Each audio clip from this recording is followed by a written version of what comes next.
My name is Ricardo Robert Barito Drue. And people, not burrito, barito.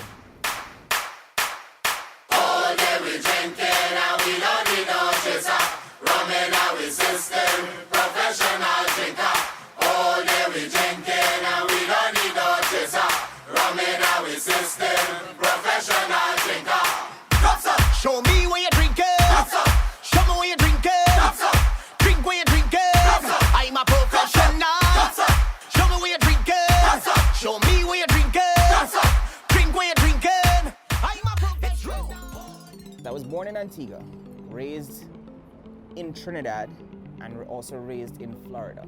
I grew up with my grandparents. My parents were fairly young. They were finishing school, doing different things. So I spent a majority of my time with my grandmother and my grandfather. They were really the caretakers for me that, raised me to be the young teenager that I became. And then shortly after that, I moved with my father in Orlando and spent about 1 or 2 years with him before I decided to, do things on my own. I just ain't skating. Sorry. It ain't happening. It ain't happening. I'm talking to you. I'm talking to you.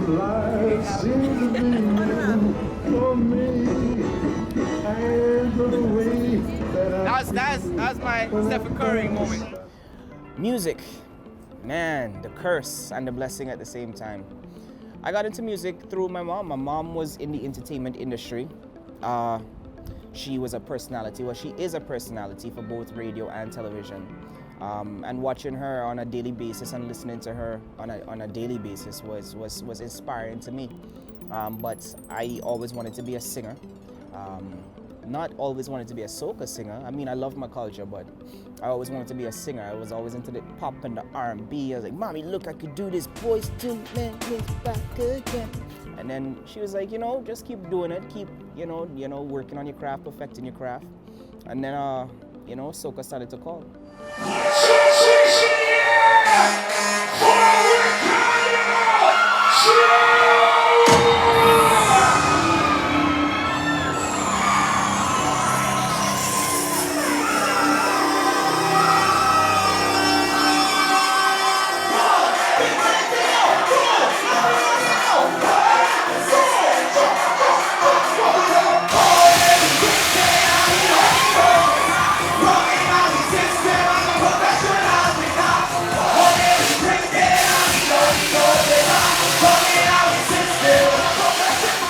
Man, music means everything. I think music is a universal language that could just be communicated amongst anyone.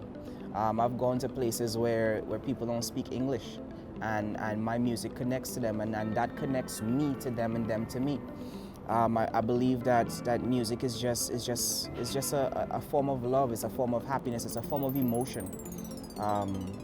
It means a lot to me, not only because of what it does, but for what it does for me and my family. I'm able to take care of my kids and make sure they have a stable life and get the things that they need and deserve and want.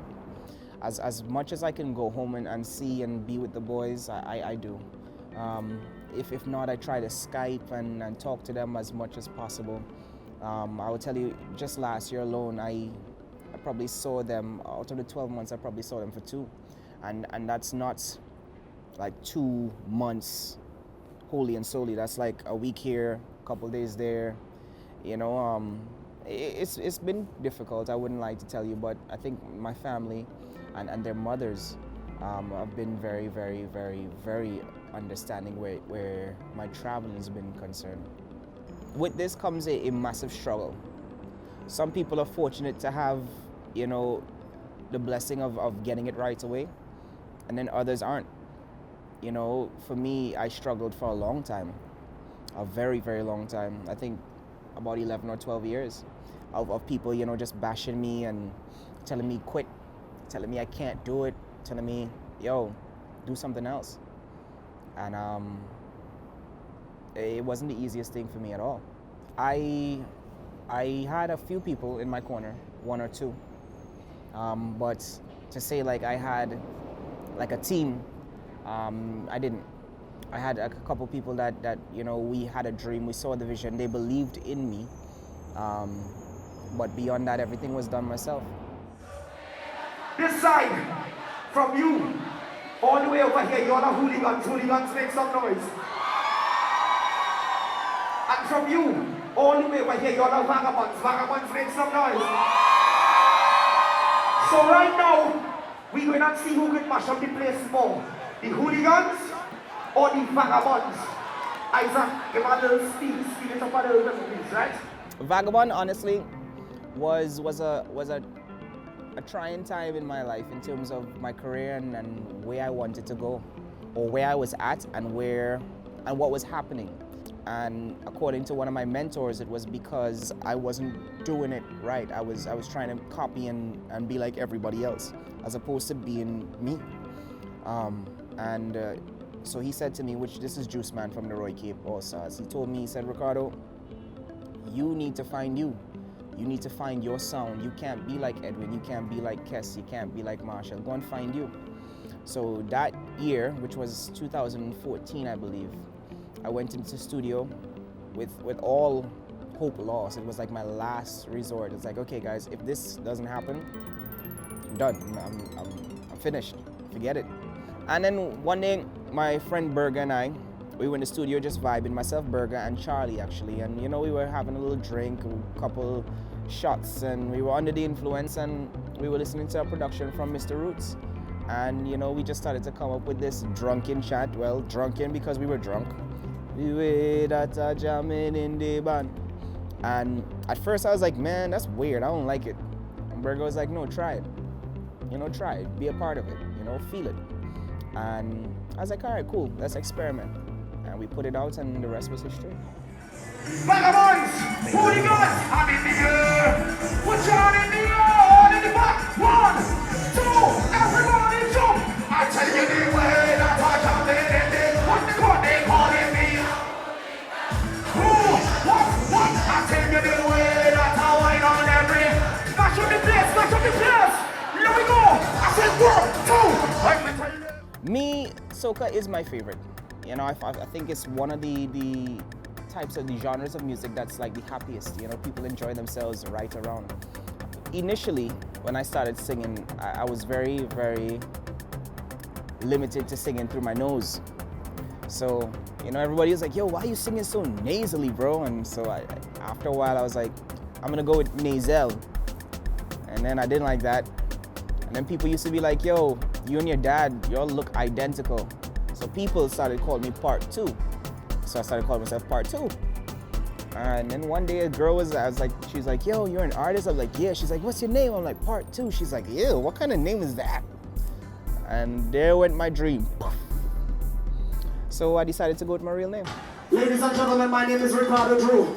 I came to perform for you. I represent the island of Antigua and Barbuda. And I want to say big up to all the other islands for giving me so much love. Give yourselves a round of applause, please. Yeah, December 27, 2014, I was in Toronto. I was performing for, I think it was Soca or Die. And I remember running out on stage. This was my first, you know, like major event in Toronto like this. And I remember running on stage, and everything was happening in slow motion, everything. Like I could see what the Grenadians were doing in the back, what the Antiguans were doing in the front, what the Trinidadians were doing in the center. Like it's almost like everything just kind of just paused for a second, and I was able to just take in everybody's emotion and take in everybody's actions and see what they were doing, and just, you know, use it to my benefit. And it was at that very moment that I knew that, hey, you know, this is it. This is what you're on to. You should continue doing this, man. Every pitch, every party, from now till next year, carnival, put your hands in the air. Soca is part of my culture, and I figured if I'm going to fight and you know, fight for anything, why not fight for something that's a part of me, part of my life.